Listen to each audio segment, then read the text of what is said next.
سلام و درود دوستان عزیزی ما بر شما می خجبک کهنه من باز چیکار امروز از یکمش از که سمت بستان اومدم یک بار چه گفتی کدوم که یک بار موشی اتکاس کرد اگه مایده نمیگرداند ریمین تو هر دوست در جوش باز چیکار نشد گرداندن و بوکسیر پیش استو برام استو ای بیستاتیور گفتو باز سرامنو ای بیستاتیور نبوده است همین دینم قپیده بس پشیمنیکش ریخته است پشیمنیکش قپیده است همین نمیگرداند به همون خاطر اونجا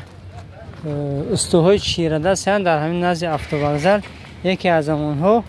استو عبدالرشید اند دستون الیم درد نمیبیند دویم موشینی منه همین کس ریمون میکنه همین مسئله الکتریک استوشه همون خدا خواهد حاضر دینم پشیمنیکش اولیش کردن خدا خواهد حاضر میزنیم یک دعا میکنیم در حق استو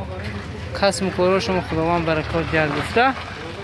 بعدا با اپی زندگی میشیم دیدیم شما را هم خیلی موشنات به همین حالت ها نگردن اگر مواد غلطید چه گفت نگردان یا بود دینه من پشیمنیکش بینه دوستو یا بود دینه من پشیمنیکش بینه من اتیار کتا کن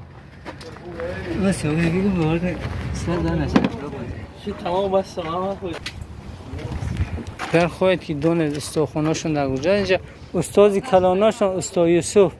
اما نامی استو یوسف در همه 5 استو زرخ عبدالرشید هم استو کم نیستن البته موتور هم کمی چرکین است دوستو با ما بودم موتور تنقید نکنه همتا استو